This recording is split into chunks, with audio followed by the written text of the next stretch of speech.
If you have ever been totally thrown off your game when life throws you a curveball, today's episode is for you. Hello. I am Lindsay. Welcome back to Pilates for the People, the podcast where we talk about movement, mindfulness, making choices that actually support the life that you want instead of the one that you just happen to be living, and actionable strategies to make that happen. Again, I'm Lindsay. Today we're diving into something I know you've experienced it. I've experienced it. I think every single person, no matter how high achieving you are, you have experienced this. It's like you decide, that's it. I'm prioritizing my body. I'm sticking to my practice. I'm meditating every day. I'm going to eat in a way that nourishes me. I'm going to slow down and be present. And then, boom, you pull your back moving. You oversleep. You just wake up and you feel the ick. Life gets hectic. Someone tells you you're wasting your time. Suddenly, the very thing that you committed to feels impossible. It sounds familiar. It's not a coincidence. It's a pattern, which I find really freeing. This isn't a thing that is something that just you experience. There's nothing wrong with you. This is a pattern that every single living human being experiences. And there's a name for it. I call it the disruption follows intention principle. So today we're talking about why this happens, why so many people give up at this exact moment, and how mindfulness and movement are the key to pushing through. So if you've ever started a wellness routine only to fall off track, stick with me because this episode seriously is for you. So we'll start here. Why does this happen? Why is it that the moment you say, I'm going all in, that life throws obstacles in your way? It's what I call the resistance reflex. Your brain is wired for comfort. It likes the familiar. And so when you step into something new, when you start a consistent movement practice or a mindfulness routine, your brain goes, whoa, this is different. Are we sure we want to do this? There's a phrase that people use sometimes to describe this that I love because it's so evocative, which is choosing a familiar hell. Oftentimes, we're so used to the chaos, we're so used to being busy that it's actually more uncomfortable for us to slow down or to do something different than it is to just keep living in that familiar hell, just keep doing what we've been doing. And so we experience this discomfort. Our brain goes, no, thank you. And all of a sudden the excuses start to roll in, right? So that I don't have time. I'll start next week. I don't know, I think I'm gonna have a car payment again for the first time in a while. I'm just too tired today. Maybe I'm just not the kind of person who can do this. I've never been able to do it. Maybe that's just not who I am. Those things start to roll in. Those are thoughts that start to go through. And I want you to know that those are just stories. Your brain's not sabotaging you on purpose. It's trying to keep you safe in the patterns it knows. But here's what you need to remember, and I'm going to say this twice because it's my favorite part of this whole entire podcast. Every excuse is a lie designed to keep you exactly where you are. Saying it again. Every excuse is a lie designed to keep you exactly where you are. And the only way to break through is through awareness followed by action. I have been reading Mel Robbins' new book, Let Them. It's fantastic. Can't recommend it enough.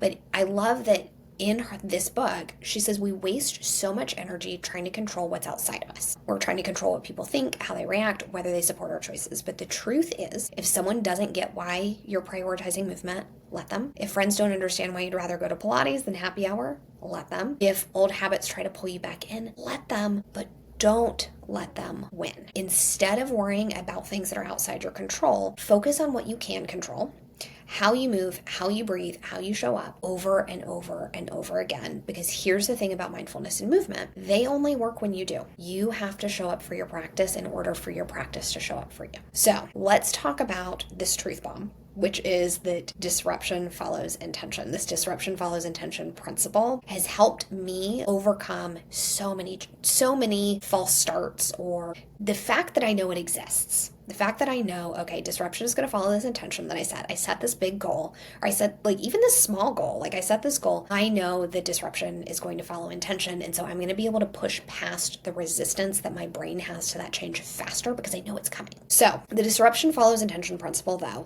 just what it is before we get into how it's so helpful. It means that the moment you decide, I am committed to this, I am doing this thing, I'm committing to moving my body twice a week, 3 times a week, I'm committing to practicing mindfulness every morning. I'm committing to taking a 15-minute walk every day. Life is going to test you every single time. You'll set your alarm to wake up early for yoga. You'll have the worst sleep of your life. You'll finally get consistent with Pilates. You'll move and your back's going to get tweaked.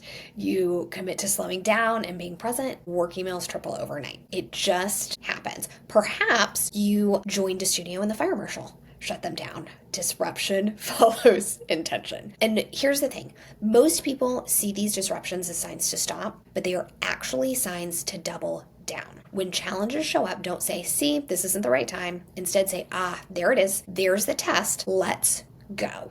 That is the time to say, okay, I see the resistance. I see myself being pushed to fall back into my pattern. I can choose differently because the transformation doesn't happen before the resistance. It happens through the resistance. So here's how to actually push past that resistance. Here's how to actually make the change that you want to make in your life when everything in you wants to quit, when it seems like all signs are pointing towards just go back to the way that it was. Just go back to sitting on the couch. Go back to how it was. It's okay that your back hurts. Everyone's back hurts after 30. Everyone's back does not have to hurt after 30, just so you know. It's possible to create change, and I want you to know that. So here's what you do when everything seems like you should just give up.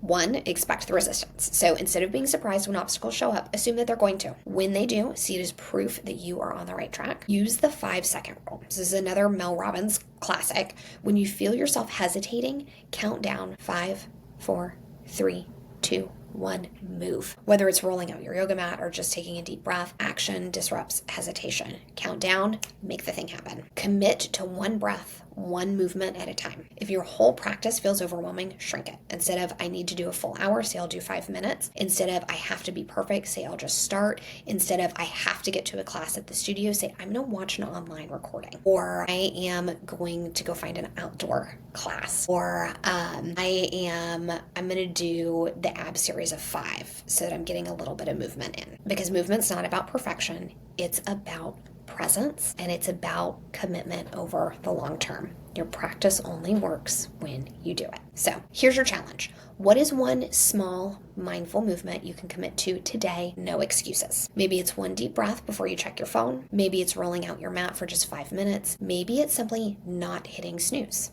Whatever it is, decide right now, because the only thing standing between you and the practice you want is a pile of excuses, and you're stronger than your excuses. You want to feel better, right?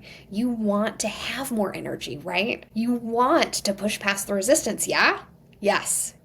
Okay, so if those are all resounding yeses and this episode resonated with you, share it with someone who needs a little push. And if you're ready to take action, DM me, shoot us a message at the studio, and tell us what you're committing to, because I would love to cheer you on, and I will see you in the next episode. Until then, keep breathing, keep moving, and keep showing up for yourself because you deserve it.